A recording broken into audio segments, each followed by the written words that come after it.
솔직히 말씀드릴게요. 제가 처음 개발자가 되고 싶었던 건 다른 건 아니고 그냥 멋있어 보여서였어요. 그때 회사에서 기획자로 일을 하면서 개발자들과 이야기할 시간이 많았는데 그냥 내가 모르는 화면을 보면서 키보드를 두드리는 게 그냥 신기한 정도였거든요. 근데 어느 날 카페로 가니까 이렇게 일을 하는 사람이 있는 거예요. 그때 처음 머릿속에 떠오르는 단어는 딱 하나였어요. 자유로움. 나는 맨날 지옥철 타고 출근해서 만나기 싫은 상사 만나고 침침한 형광등 밑에서 그 엑셀이라는 밭에 글자랑 숫자를 씹는데, 개발자는 일하고 싶은 곳에서 일을 하고 만나기 싫은 상사 안 만나도 되고 내가 모르는 뭔가를 이해하고 창조적인 결과물을 만들어낸다는 것에 가장 큰 매력을 느꼈어요. 근데 나의 현실은 개발 1도 모르는 상황. 나이도 있는 상태라서 뭔가 도전하기가 쉽지 않았어요. 나이가 좀 있는 분들이라면 잘 이해하실 거예요. 나이가 좀 있는 상황에서 생계를 위해 모르는 무언가를 도전하는 것은 그 자체가 리스크로 다가온다는 것을요.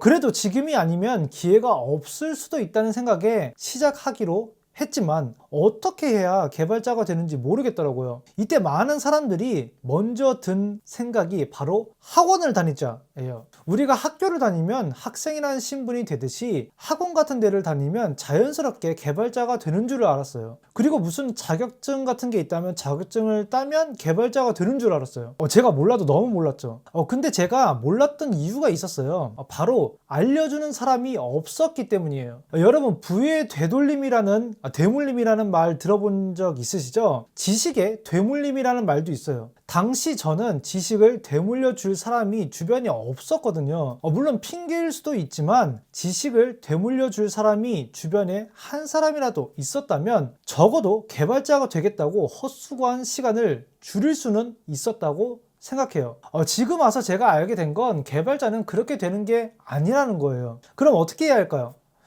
첫 번째로 개발자는 코드를 사용해서 문제를 해결한다는 것을 먼저 이해해야 돼요. 제가 지금 지어낸 말이지만 이 문장을 설명하는데 정말로 할 말이 많아요. 그만큼 중요하다는 것을 말씀드리고 싶어요. 다시 한 번 더 말씀드리지만 개발자는 코드를 사용해서 문제를 해결하는 사람이에요. 즉, 개발자가 되려면 먼저 코드를 알아야 하고 많은 문제를 접해야 합니다. 코드 하나만 알아서도 안 되고 많은 문제를 만나서도 안 돼요. 이 두 가지를 알고 경험하고 마지막으로 해결할 수 있어야 해요. 많은 사람들이, 또 코린이들이 개발자가 되기 위해 코딩 공부를 해요. 그게 나쁘다는 것이 아니에요. 필요하죠. 백준 열심히 공부해야죠. 근데 개발자는 그게 다가 아니에요. 그걸로 뭘 할 수 있는지를 생각해야 해요. 여러분들이 지금 알고리즘 공부를 해서 개구리가 A 지점에서 B 지점까지 몇 번 뛰었는지 효율적으로 알 수 있는 방법을 알아냈다고 하더라도 그 지식으로 실질적인 문제를 해결할 수 있어야 해요. 그러기 위해서 여러분, 특히 코린이들이 해야 할 것은 1. 지금 하고 있는 코딩 공부를 단시간에 집중해서 공부한다. 2. 최대한 많은 에러를 만난다. 3. 최대한 많은 문제를 만난다. 4. 그 에러와 문제를 어떻게든 해결한다 입니다. 먼저 지금 하고 있는 코딩 공부를 단시간에 집중하라는 뜻은 뜻을 설명하자면, 공부는 너무 길게 하면 먼저 배운 것들을 잊게 되기 때문이에요. 그럼 먼저 배웠던 것들을 다시 복습해야 하거든요. 그럼 배우는 시간이 또 필요해요. 그럼 나중에 배웠던 것들이 점점 더 잊혀지게 돼요. 물론 이 과정이 필요해요. 이러면서 성장하니까요. 근데 문제는 이렇게 공부하는데 시간이 점점 길어지면서 내가 왜 코딩 공부를 하는지 목적을 잃게 돼요. 우리 수능 보는 거 아니잖아요. 앞서 말씀드렸지만 문제를 해결하는 게 최종 목표예요. 때문에 집중해서 단시간에 숲을 먼저 보고 나무를 이해하는 방법이 가장 효율적이에요. 두 번째로, 가장 많은 에러를 만나라는 뜻은 개발자가 되기 위한 첫 번째 관문 같은 거라고 생각하면 돼요. 에러가 생겼다는 것은 내가 뭔가를 잘못했다는 뜻이에요. 에러를 일으킨 주범은 나이고 내가 문제를 일으켰으니 내가 해결해야 한다는 말이에요. 숙련된 개발자라고 하더라도 에러는 일으켜요. 단지 코린이와 다른 점은 숙련된 사람들은 에러를 덜 일으킨다기보다 에러의 내용을 정확히 이해하고 해결할 방법을 이미 알거나 툴이나 검색 능력이 높다는 점이에요. 코린이들은 경험이 부족하니 이 부분이 많이 약하죠. 아마 처음 개발을 접하는 분들이 개발을 하다가 에러를 발생하면 많이 당황할 거예요. 부끄러운 이야기지만 저는 개발하고 4년 차까지 에러가 발생하면 정말로 패닉 상태가 됐어요. 뭐가 어떻게 되고 어떻게 해야 할지 몰라서요. 앞서 말씀드렸지, 에러는 내가 뭔가를 잘못해서 컴퓨터가 수정하라고 알려주는 거예요. 그리고 컴퓨터는 어디가 문제인지 친절하게 다 알려줍니다. 단지 코린이가 이해하기 쉽게는 설명을 안 해주지만, 그러기 때문에 많이 에러를 만나고 익숙해지고 해결을 해야 합니다. 세 번째로, 최대한 많은 문제를 만나라는 뜻은 나를 포함한 남이 생각하는 문제를 많이 만나라는 뜻이에요. 예를 들면 회사의 수익화를 위해서 결제 기능을 붙인다던가, UX에 문제가 있으니 UI를 개선한다던가 등등 여러 가지가 있겠죠. 이건 제가 직접 이런 문제를 직면할 수도 있지만 남이 직면할 수도 있어요.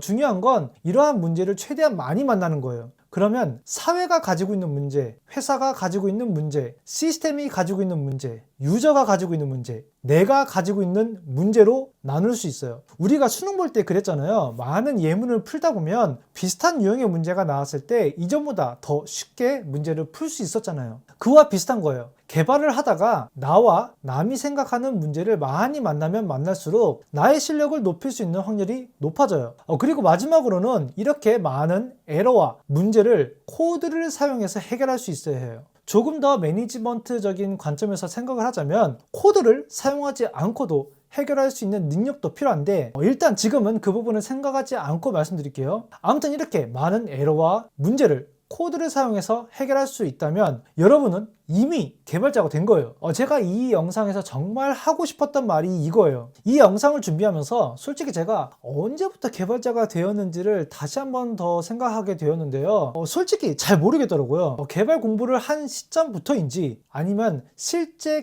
개발자라는 직업을 가지게 된 시점부터인지, 아니면 남들이 개발자라고 불러줄 때부터인지 모르겠더라고요. 사실 생각해 본 적이 없다고 표현하는 게 더 정확한데, 그도 그럴 것이 저는 어떻게든 개발자로 취업을 하고 싶었기 때문에 언제부터가 개발자인지 생각을 해본 적이 없더라고요. 그래서 이번 영상을 준비하면서 정의를 한 것이 바로 제가 서두에 말씀드렸던 코드를 사용해서 문제를 해결하는 사람이 개발자이고, 저 스스로가 이게 가능했던 게 언제부터인지를 생각하게 되었어요. 사실 마음 같아서는 코드를 사용해서 문제를 해결하고 수입화가 가능한 사람이라고 말하고 싶은데, 취미로 개발을 하는 분들도 계시니 수입화라는 표현은 뺐습니다. 이렇게 코딩 공부를 하고 많은 에러를 만나고 또 문제를 만나고 이 모두를 해결하는 과정이 쉽지만은 않아요. 아마 대다수의 코린이들이 에러를 만나는 과정에서 반은 포기하게 될 거예요. 이때 우리에게 필요한 건 멘탈이에요. 요즘 AI의 힘을 빌리면 사실 그렇게까지 멘탈에 데미지는 없을 텐데, 이때 제가 자주 하는 건 해결 못할 에러는 없다고 생각하는 거예요. 이 세상에 개발자가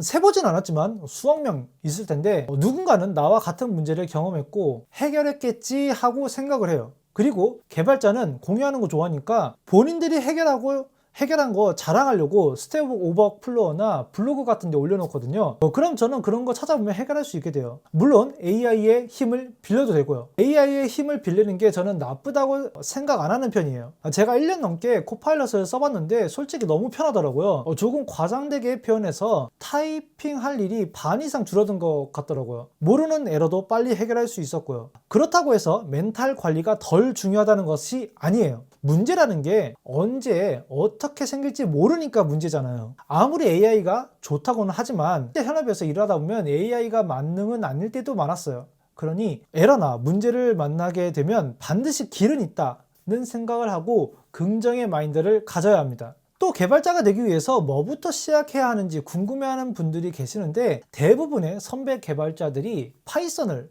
추천하더라고요. 이유로는 쉽고 인터넷에 자료도 많고 커뮤니티도 많아서인데, 사실 저도 이런 이유로 있어서 파이썬을 저의 첫 번째 개발 언어로 선택했어요. 그럼 지금도 그렇게 생각하냐라고 물으신다면 저는 파이썬을 추천하지는 않을 것 같아요. 이건 개인의 성향과 목적, 목표에 따라서 조금씩 달라질 수도 있기 때문에 조심스러운 부분인데요. 저는 취업이 잘 되는지 안 되는지를 중요시하는 성격이기도 하고, 제가 만든 로직이 동작이 되는 것이 바로바로 눈으로 보여야 이해가 잘 되는 성격이라서 더 그런 걸 수도 있는데, 그래서 제가 추천하는 건 타입스크립트와 자바스크립트입니다.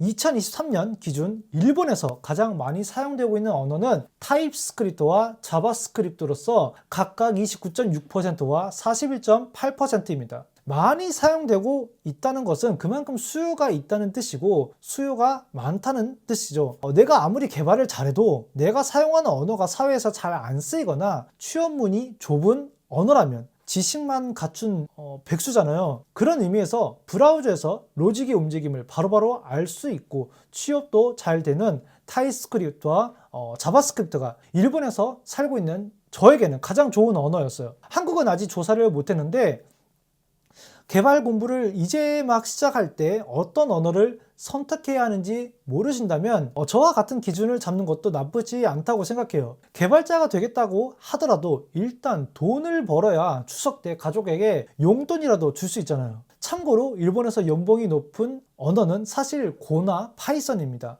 단 파이썬은 인공지능 분야의 하나입니다. 여기서 잠깐 광고를 하자면 제가 일본 개발자 취업 백서라는 전자책을 판매하고 있는데 디럭스 옵션을 선택하면 일본에서 인기가 많은 언어라던가 연봉이 높은 언어, 프레임워크, 연봉과 취업에 관한 각종 조사를 한 2023년 일본의 취업시장 조사 자료를 드리고 있습니다. 아까 보신 자료도 그 조사 자료에 포함되어 있는 내용이니 일본 취업에 관심이 있으시면 꼭 구매해서 읽어보시길 바랍니다.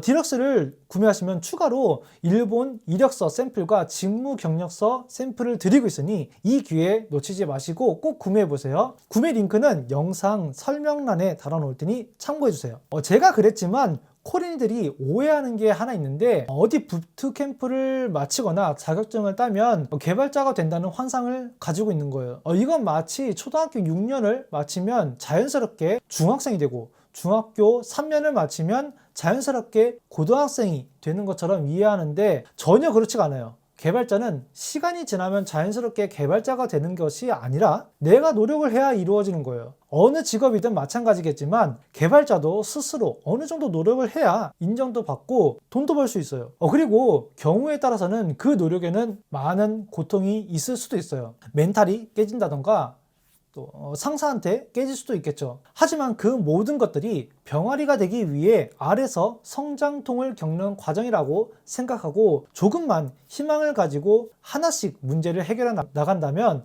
제가 그랬듯 어느 순간 개발자가 되어 있을 거예요. 꿈은 미래에 내가 경험할 사건이지만 그 꿈이 이루어질 때는 사실 느끼지 못해요. 하지만 어느 순간 문득 뒤돌아봤을 때 그 꿈은 행복이라는 그림자를 남겨놓아요. 여러분도 그 행복을 느끼셨으면 합니다. 제가 준비한 영상은 여기까지입니다. 이 영상이 도움이 되셨다면 좋아요와 구독을 눌러주시고 저는 더 좋은 영상으로 여러분들을 다시 찾아뵙겠습니다. 감사합니다.